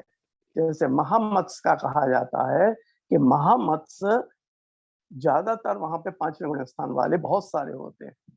तो वो कैसे करते हैं कि पानी को फूंक के पिएंगे। जैसे हाथी भी अगर करता है तो पानी को छानेगा तो नहीं, पर पानी को फूंक के पिएगा, सूखी पत्तियां खाएगा, आदि आदि। इस तरह से वो सावधानी बरत के, पूरी विधि तो नहीं करेंगे, पर जितनी उनकी लिमिट के अंदर है उतनी विधि करेंगे तो उनका गुण स्थान 5वां हो जाएगा। तो पहली और दूसरी प्रतिमा में डिफरेंस क्या आया? तो पहली प्रतिमा में हमने पाप छोड़ा और दूसरी प्रतिमा में हमने शील व्रत लिए। इसीलिए कहते हैं कि मिनिमम 2 प्रतिमा तो लेनी चाहिए मोक्ष मार्ग पे आगे बढ़ने के लिए। प्रणब सागर जी महाराज ने एक प्रवचन में बताया, और आचार्य श्री के मैंने कुछ संस्मरण भी सुने थे, कि व्रती लोगों को अव्रती से पढ़ना नहीं चाहिए। इतने बड़े पंडित जी थे सागर के, और जब ब्रह्मचारिणी बहनों ने आचार्य श्री से रिक्वेस्ट करी कि हम उनसे पढ़ना चाहते हैं, उन्होंने अलाउ नहीं किया, सागर के थे, अलाउ नहीं किया। और जब उन्होंने प्रतिमा ले ली, बोले अब जाओ तुम, अब उनसे जाके पढ़ो। और बड़ा कॉमन सेंस की बात है, किसी के ज्ञान से मैं बहुत प्रभावित हो गया, राइट। और उसके प्रतिमा है नहीं, चारित्र है नहीं, तो फिर मेरे दिमाग में क्या आएगा? ज्ञान इज सफिशिएंट, चारित्र की तरफ मुझे ज्यादा सीरियस होने की जरूरत नहीं। इसलिए आचार्य श्री बहुत इस पे जोर देते हैं, और प्रणब सागर जी ने ये पॉइंट क्लियर किया कि व्रतियों को अव्रतियों से पढ़ना नहीं चाहिए। प्रतिमाधारी अगर संलेखना के साथ में मरण को प्राप्त होता है तो आचार्य श्री कहते हैं कि सौधर्म इंद्र और लोकांतिक देव तक बन सकता है श्रावक, मुनि नहीं, श्रावक। ये जो प्रतिमाएं हैं 1 से लेके 11 तक प्रतिमा, इनको सिम्बलाइज किया उन्होंने जैसे मोक्ष मार्ग की ट्रेन स्टेशन पे खड़ी है, स्टेशन पहुंचने के लिए अपन 1, 2, 3, 11 की स्पीड से उसे पकड़ने के लिए जा रहे हैं। इसका ये सिम्बलाइजेशन उन्होंने दिया। सम्यक दर्शन एक फाउंडेशन है, उसके बगैर तो आगे बात बनेगी नहीं। लेकिन तुम्हारी फाउंडेशन में कचरा ना आए, इसलिए कम से कम 2-2 फीट की दीवारें चारों तरफ उठा ली जाएं, तो जो तुमने फाउंडेशन तैयार किया है उसमें कचरा जमा नहीं होगा।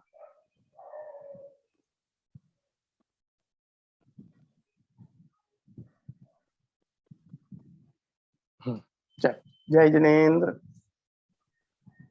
बहुत अच्छा लगा सुनील, तबीयत खुश कर दिया आज तुमने। Thank you uncle. Kamal uncle. बस मैं तो डिट्टो कहने के अलावा मेरे पास कुछ नहीं बचा। मैं भी बहुत बधाई देना चाहता हूँ सुनील जी को। उन्होंने बहुत ही कॉम्पैक्ट तरीके से, बहुत ही प्रभावोत्पादक ढंग से इतनी गूढ़ बात हम लोगों के सामने रखी। और जैसा कि योगेंद्र जी ने कहा, उन्होंने कुछ छोड़ा ही नहीं, पर उन्होंने फिर उसके बाद भी योगेंद्र जी ने कई सारी बातें बताई। तो अब मैं तो बस सिर्फ दो बिंदुओं पर मैं थोड़ा सा ऐड करना चाहूँगा। एक तो संयम के संदर्भ में सुनील जी ने कहा था कि हमें अपनी 5 इंद्रियों पर संयम रखना होता है। तो उसमें संयम का वो एक पहलू है। तो संयम में 2 उसके पहलू होते हैं, एक इंद्रिय संयम और एक प्राण संयम। तो वो भी 6 प्रकार के होते हैं, क्योंकि इंद्रियों के साथ मन को भी लेते हैं, 5 इंद्रिय और मन, और इसी तरह से पंच स्थावर और त्रस। या अगर आप इंद्रियों से लेंगे तो 1 इंद्रिय से लेके पंचेंद्रिय, और पंचेंद्रिय में पंचेंद्रिय सैनी भी है ना। तो यानी 2 तरह से काउंट कर सकते हैं, 6 का हो जाता है, 12 इस तरह से। तो संयम के 12 भेद हो जाते हैं। महत्वपूर्ण बात एक जो रह गई वो ये थी कि आर्त ध्यान का तो बताया कि इष्ट वियोग, अनिष्ट संयोग या वेदना या निदान, तो ये सब इसमें ध्यान रहता है, तो तब उसको हम आर्त ध्यान कहते हैं। लेकिन जो रौद्र ध्यान है वो केवल इस तक सीमित नहीं है कि किसी को कष्ट देने में आनंद लिया जा रहा है या उसके बारे में चर्चा की जा रही है। रौद्र ध्यान में जो सर्वाधिक हमारा समय बीतता है, और वैसे भी आर्त ध्यान की अपेक्षा रौद्र ध्यान में अधिक समय बीतता है, तो वो लोगों का अशुभ चिंतन करने में, उनका अनिष्ट चिंतन करने में नहीं जाता है। हमारे जो इंद्रिय विषय हैं उनका संग्रह और उनके संग्रह की योजना बनाना, उसमें जाता है, वो रौद्र ध्यान में आता है। तो रौद्र ध्यान से बचने के लिए ये आवश्यक है कि इसमें हमारा मन न लगे। अब जब हम मान लीजिए कि गृहस्थ हैं, तो निश्चित ये निश्चय है कि हमें ये निश्चित है कि हम अपने जीवन यापन के लिए प्रयास करेंगे, लेकिन दिन रात उसका चिंतन, उसी में लगे रहना, उसी की योजनाएं बनाना, उसी का सारे संकल्प विकल्प करना, वो रौद्र ध्यान के उसमें आ जाता है, और उस तरह से हम अपने पाप कर्मों का बंध करते रहते हैं। तो ये एक महत्वपूर्ण बात है जिसको कि मैं ऐड करना चाह रहा हूँ।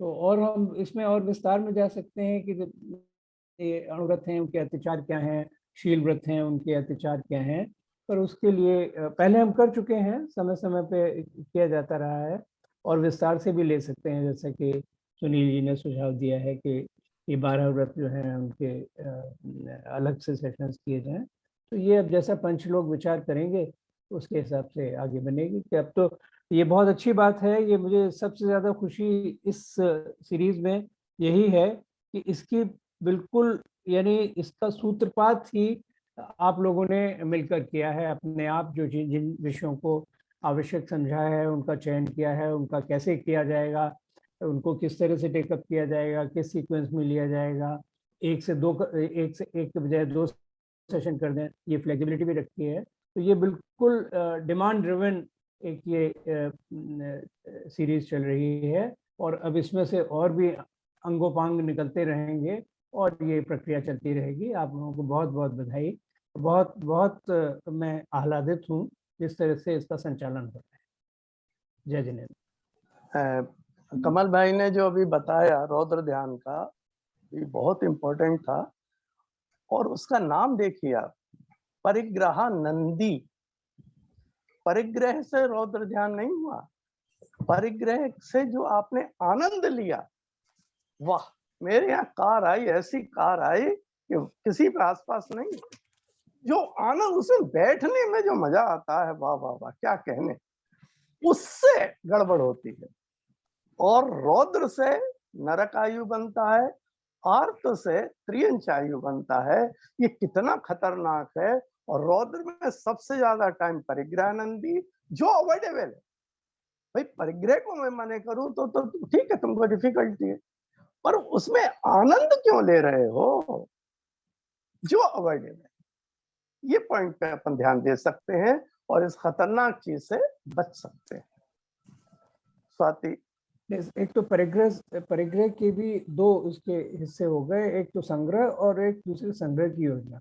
संग्रह में भी फिर आप जाएं तो आवश्यकता तक का आप अर्जन कर रहे हैं, आवश्यकता अनुसार, आवश्यकता से अधिक कर रहे हैं, है ना, वो भी एक उसमें दोष हो गया। और फिर उससे ज्यादा दोष इसमें कि उसी की योजनाओं में लगे हुए हैं, उसी के संकल्प विकल्पों में लगे हुए हैं। तो उन सब चीजों को भी हमें अपने ध्यान में रखना चाहिए। उसमें तो क्षमा सागर जी महाराज ने बताया था ना, आवश्यकताएं 100% नो प्रॉब्लम, आरामदायक आवश्यकताएं 50% और विलासपूर्ण आवश्यकताएं 0%। तो ये फिर इससे थोड़ा सा अपने ऊपर कंट्रोल आए। आवश्यकता भी ना कहें उनको इच्छाएं कहें तो ज्यादा बेहतर है, क्योंकि आवश्यक तो है नहीं, आवश्यकता तो है ना, इच्छाएं महाराज जी ने आवश्यकता बोला। हाँ जी, आगे। Thank you so much, YK Uncle, Jaswal Uncle, for your inputs. और हमें दोनों को ही सुनना होता है और दोनों से ही डिक्टो होता है, तो इसलिए मैं एक सेशन में भाई के अंकल का पहले बोलती हूँ और एक सेशन में कमल अंकल का, ताकि हम दोनों को सुन सके मतलब परिपूर्ण तरीके से, if not in a single session, क्योंकि वो डिक्टो हो जाता है तो अलग अलग सेशंस में। तो now I'll just open to questions. जिसके भी जो भी प्रश्न हो, मेरे भी हैं, लेकिन first I'll just call upon the audience. Any questions? कोई चैट पे क्वेश्चंस हैं? ओके, तो मैं तब तक पूछती हूँ। YK अंकल, आपने कहा कि वो अनर्थ दंड जो है उसमें आपको कई चीजें आपको ऐसे पता चली जो आप कर रहे थे और वो अनर्थ दंड की श्रेणी में आती हैं, तो कुछ एग्जाम्पल्स से बताइए ताकि हमारा भी थोड़ा ज्ञानवर्धन हो जाए। चारित्र में फिर लाएंगे लेकिन ज्ञान तो हो जाए। ये देखिए, जो विकथाओं को एक एग्जाम्पल लें अपन, नॉर्मली तो 4 विकथाएं मोटी मोटी समझ में भी आती हैं, पर धन विकथा, धन संग्रह करने के लिए मने नहीं है, पर उसकी कथाएं चल रही हैं लंबी चौड़ी।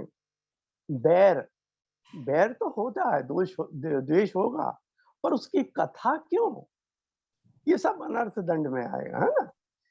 पर खंडन, स्वाति ने बोला नहीं हो उसका, मैंने खंडन कर दिया, बट पहले तुम चुप रहो, पहले मैं कहूंगा, है ना। भाई पूरी सुन लो, उसके बाद अपना व्यूज रखना, किसने मना करा है तुमसे, है ना। देशभक्ति के लिए मैंने नहीं करा, पर करना कुछ नहीं है देश के प्रति, बातें बहुत करना है ना। कपट अगर आपके अंदर मायाचारी आदि आ रही है, पर उसका बखान क्यों कि फला कपटी बहुत है, उसने ऐसा किया, उसने वैसा किया। देवी देवताओं का गुणगान, चमत्कार आदि का गुणगान लगे हुए हैं उसके पीछे। निष्ठुर, ये टीवी पे आजकल बहुत चलता है, उसने फिर कैसे लठ मारा, फिर उसने कैसे उसको हाथ तोड़ा आदि। भाई बहुत बुरी तरह मारा, खत्म हो जाती है ना कहानी, पर विकथा शुरू होती है उसके डिटेलिंग, है ना। शून्य, मैं तो दीनहीन हूँ। अब दीनहीन की कुछ तो लिमिट कर लो भाई, कह के खत्म कर लो भाई आपके मुकाबले मेरे पास नहीं है, लेकिन बस रोई चले जा रहे हैं, रोई चले जा रहे हैं, है ना। मूर्ख, मूर्खता की भी लिमिट देखिए यार, कि वो आदमी इतना मूर्ख है, इतना मूर्ख है, आदि आदि लगे हुए हैं उसके पीछे। मेरी बैटरी भाई दीनहीन हो रही है, तो अभी अपन दूसरा करते हुए जब तक चार्जिंग पे लगाता। हाँ, जब तक आप लोग और करें चर्चा। नहीं तो हम वेट कर रहे हैं अंकल आपका, लेकिन मैं इस पे ये कहूंगी जितनी बातें मैंने अभी तक सुनी उससे मुझे लगता है कि एक्चुअली अगर ये सब बंद कर दे तो हम ज्ञाता दृष्टा ही हो जाएंगे। बड़ा फायदा है बंद इतनी करने आसानी को से। नहीं बोला स्वाति, कम हाँ? करने को बोला, डिटेलिंग कम करने को बोला। नहीं, लेकिन अगर ये बंद कर देंगे, अब अगर किसी ने कपट की, करेंगे क्या मैं फिर? डाइनिंग टेबल पे बैठ के वो बखान कर रही हूँ, देखो उसने ऐसे किया, ऐसे, अब अगर मैं बंद कर दूं तो एक्चुअली हम ज्ञाता दृष्टा की तरफ कदम तो बढ़ा ही लेंगे, बिल्कुल, बहुत तो सिग्निफिकेंट वे में। इसीलिए तो कह रहे हैं हाँ, स्वाति, बढ़िया। बंद करने को नहीं कह रहे, बंद कर तो भगवान जी करेंगे, हमको कह रहे हैं कि भाई ज्यादा डिटेल में मत जाओ। अब जैसे पीड़ा की बात होती है, अरे मेरे घुटने में दर्द, तो कितना बार कहोगे, कितने लोगों को कहोगे, है घुटने में दर्द है, सुन लिया, आप दवा ले लो, आगे बढ़ो। नहीं, वैसा था, सुबह इतना होता है, शाम को इतना होता है, आदि आदि। तो इस तरह की हम डिटेलिंग करते हैं हर चीज की। ये देखिए एक वर्ड बड़ी इंटरेस्टिंग है, परपीड़ा। परपीड़ा को विकथा कहा। आज स्वाध्याय में मुझसे प्रश्न किया गया कि क्या फिर हम दया करना छोड़ दें? नहीं नहीं, तुमको करना कुछ नहीं है, खाली परपीड़ा की कहानी सुनानी है। वो ऐसा दुखी है, उसको ऐसा प्रॉब्लम है, उसे वैसे प्रॉब्लम है। अरे भाई तुम्हें हो रहा है तो कुछ कर दो ना उसके लिए, हमें कुछ नहीं करना, हमें सिर्फ विकथाएं करनी है, कहानियां सुनानी है, जैसे हम बड़े भारी दयालु हैं और उसकी पीड़ा से हम बड़े पीड़ित हो रहे हैं, ये कह रहे हैं, है ना। चलिए आगे। अच्छा, मुझे लगा लिस्ट में और भी नहीं, अब चीजें थी। अगर इसे थोड़ा गंभीरता के स्तर पे देखें तो मतलब ये है कि प्रयोजन है कि नहीं है, वो करने से, वो जो हम कह भी रहे हैं, अपनी वाणी का भी हम जो इस्तेमाल कर रहे हैं, उससे किसी को कुछ लाभ हो रहा है, यही एक क्राइटेरियन है। अपने आप ये सब चीजें उसमें लिमिट हो जाएंगी, है ना। Is it taking us anywhere, हम आगे बढ़ रहे हैं, किसी का कोई लाभ हो रहा है। तो अनर्थ दंड का मतलब होता है, अर्थ का मतलब होता है प्रयोजन, अनर्थ का मतलब होता है प्रयोजनहीन, दंड का मतलब होता है मन वचन काया की कुचेष्टाएं।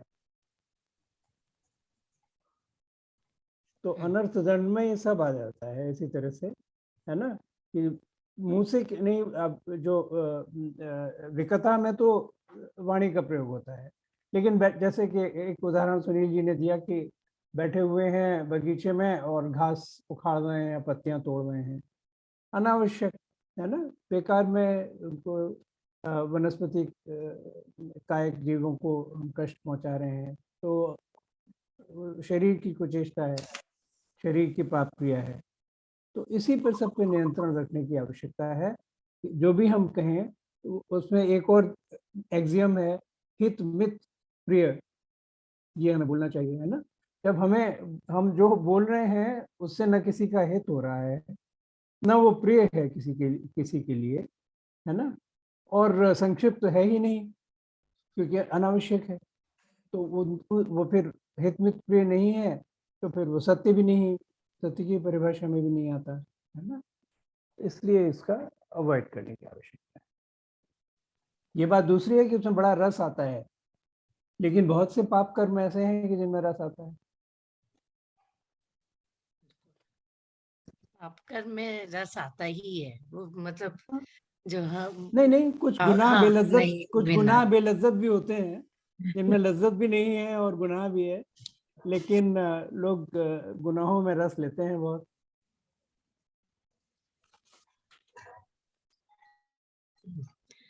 और एक और वो है कि समय भी ऐसे मैं खुद ऑब्जर्व करने लगी थी पर्सनली, जो इसलिए मुझे ये बहुत टचिंग टॉपिक लगा जो वाई के अंकल ने लिया था कि अनर्थ हम कितना कुछ करते हैं, क्योंकि मैं भी ऑब्जर्व करने लग गई थी। जैसे कोई किसमें खाना खाते बैठ के, तो क्यों करना है, मतलब समय, उस समय में कुछ अच्छी ज्ञान की बातें कर लें कि महाराज जी ने प्रवचन में क्या कहा, वो ज्यादा बेटर है।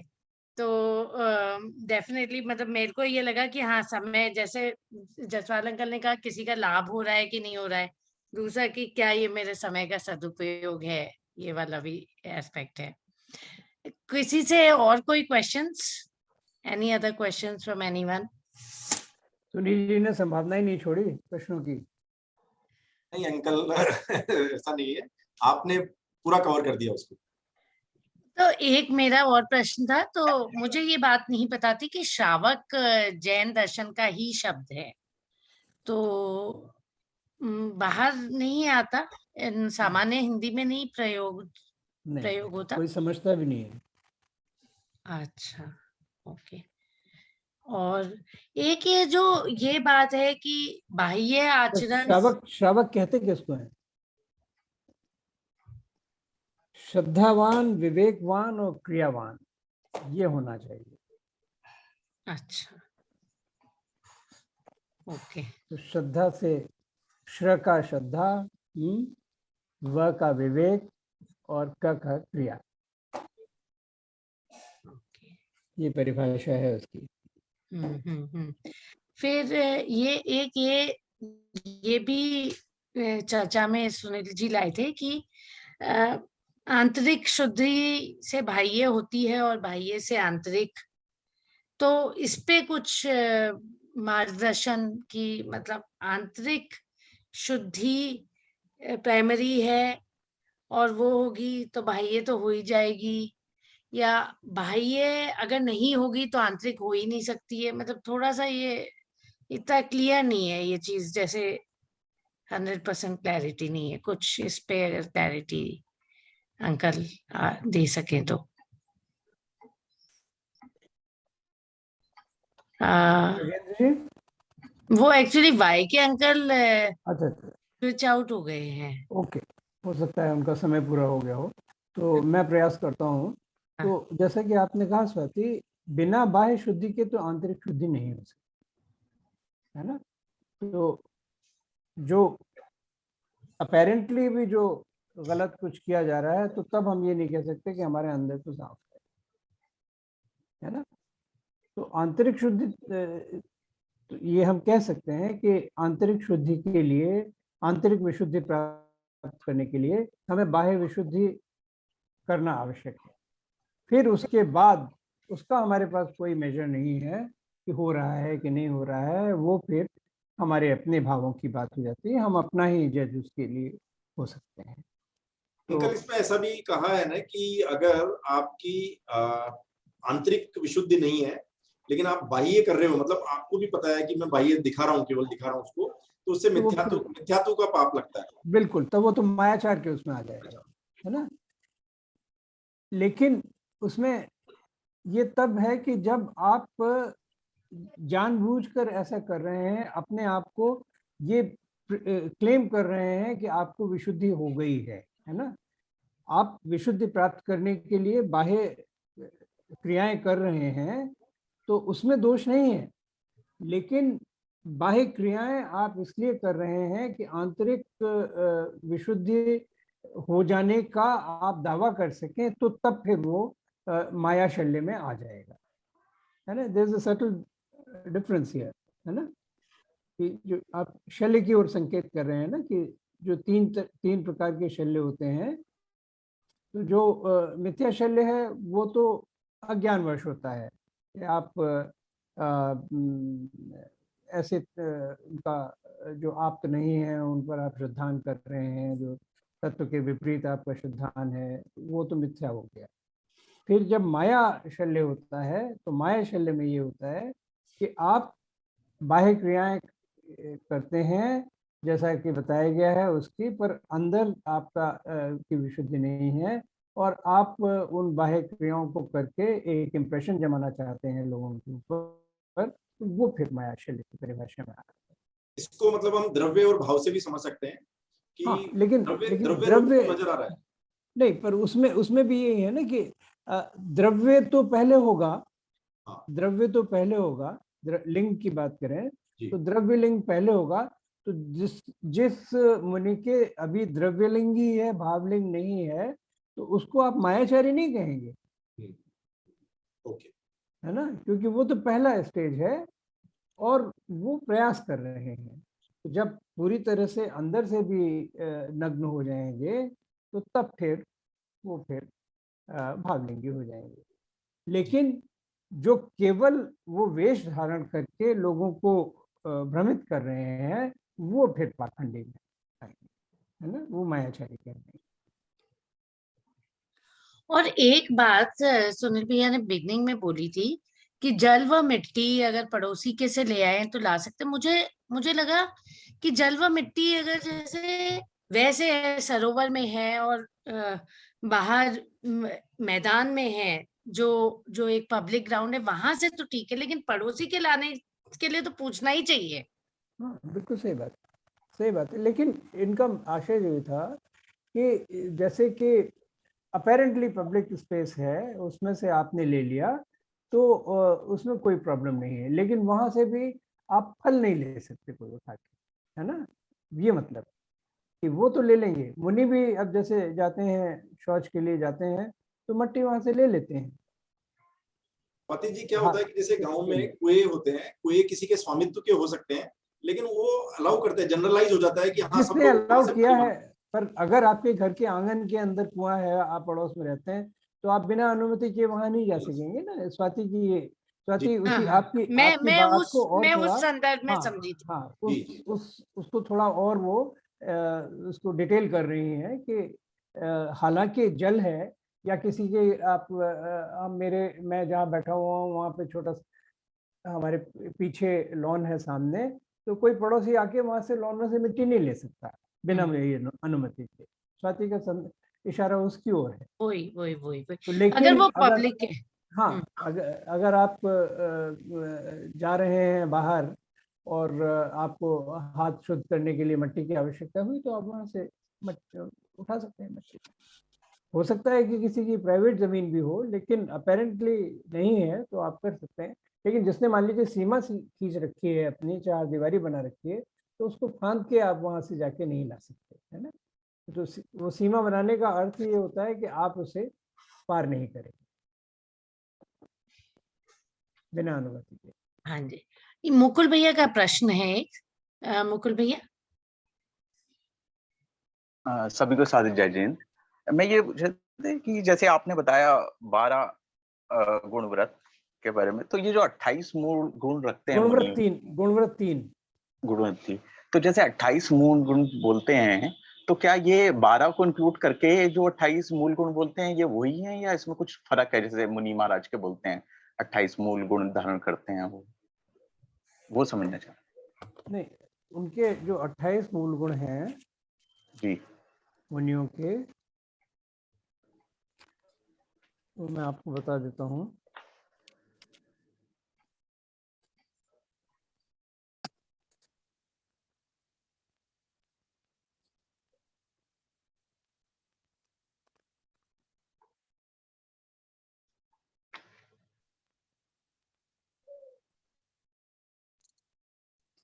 एक मिनट,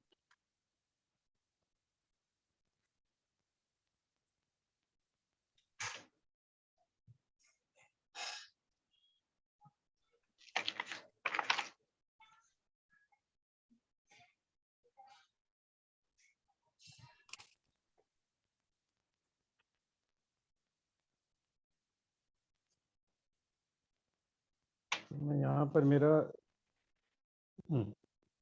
हाँ, तो ये है 5 समितियों का पालन करते हैं और 5 महाव्रत,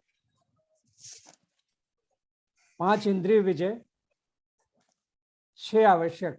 मुनियों के आवश्यक भिन्न होते हैं श्रावकों के आवश्यक से, और 7 शेष गुण होते हैं इसमें जो आते हैं। एक तो अचेलकत्व यानी नग्नता, दूसरा अदंत धोवन, दांत कभी नहीं साफ करते, स्नान, नहाते नहीं कभी, एक भक्त, दिन में एक बार खड़े होकर कर पात्र में आहार लेते हैं, स्थिति भोजन, मूव नहीं करेंगे उस बीच में, केश लॉन्च और क्षितिशयन, जमीन पर सोना। तो ये 7 इनके अलावा हो गए। 5 समितियां जानते हैं आप, ईर्या, भाषा, ऐषणा, आदान निक्षेपण, प्रतिष्ठापन। हम जा सकते हैं। महाव्रत तो आपको पता ही है, जो 5 अणुव्रत श्रावक पालन करते हैं उन्हीं का बिल्कुल एकदम एब्सोल्यूट जो कंप्लायंस होती है, ऑब्जर्वेंस, वो महाव्रत हो जाता है। इंद्रिय विजय, 5 इंद्रियां हैं उनका, उनके आवश्यक क्या है? सामयिक, स्तुति, वंदना, प्रतिक्रमण, प्रत्याख्यान और कायोत्सर्ग। ये उनके 6 मूल गुण हो गए। और 7 मैंने जो शेष गुण हैं वो बता दिया आपको। इस तरह से ये 28 मूल गुण हो जाते हैं। तो आप जो हमारे सुनील जी ने जिन 12 व्रतों की चर्चा की थी, उसमें यहाँ पर मुनियों के संदर्भ में महाव्रत है, वो यहाँ पर अणुव्रत है ना। और 3 हो गए आपके वो गुणव्रत और 4 शील व्रत, 4 शिक्षा व्रत। समझ गए। तो उसका ब्रॉड लेवल में बोले तो वो तो इंक्लूड है ही, उसके और पर आगे बढ़ जाए। Thank you.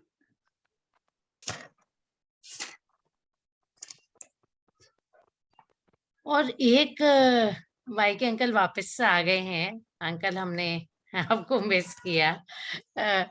कमल अंकल ने आपकी और एक क्वेश्चन भी डायरेक्ट किया था। तो अभी एक और क्वेश्चन मेरा है कि अब ये एक चर्चा आई थी कि चारित्र में ग्रहण करना है, और जस्ट ये बुद्धि विलास या ज्ञान की चर्चा नहीं है।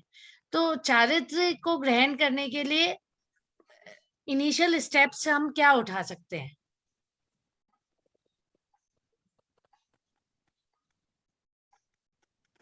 इसका एक गाइडलाइन तो दिया हुआ है ना, 786।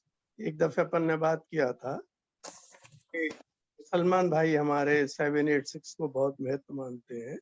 ऑटो में मैं बैठा था तो मैंने देखा लिखा हुआ, तो सोचा कि इसका जैन धर्म से कोई रिलेशन होना चाहिए शायद, और पाया कि बहुत अच्छा रिलेशन है। क्योंकि बच्चों को स्टार्टिंग में अपन 7 व्यसन का त्याग कराते हैं। ये भी हमारा कुलाचार कहो या चरित्र की एक तरफ बढ़ने की वो है। 8 मूल गुणों का पालन और 6 आवश्यक। उसके बाद अणुव्रत, प्रतिमाएं। ये देखिए कैसी बढ़िया इन्होंने सिस्टमेटिक बनाया हुआ अपने आचार्य भगवानों ने। 11 सीढ़ियां, तो अपन इन पर शुरू तो करें। और मुझे तो ताज्जुब ये होता है कि 7 व्यसन हम करते नहीं है, पर हमने संकल्प नहीं ली। ज्यादातर हम लोगों ने किसी गुरु के सामने या भगवान के सामने 9 बार नमोकार मंत्र पढ़ के संकल्पित हम बहुत कम लोग हुए हैं। जबकि क्यों नहीं होंगे, कोई संभावना है कि हम 7 व्यसन करें, लेकिन नहीं, बस यूं ही नहीं लिया। तो ये स्टेप बाय स्टेप 786 ये एक स्टेप हुआ, और उसके बाद अणुव्रत, और अणुव्रत के बाद प्रतिमा। और आचार्य श्री हमेशा यही कहते हैं, पहली सीढ़ी पे जब पैर जम जाए तब दूसरी सीढ़ी पे पैर रखना। पहली दुकान जब अच्छी चलने लगे तब दूसरी दुकान खोलने की सोचना। ये स्टेप्स बिल्कुल क्लियर और निर्धारित है हमारे यहाँ, और बड़े सिस्टमेटिक है। हाँ जी स्वाति। हाँ, किसी का कोई और प्रश्न?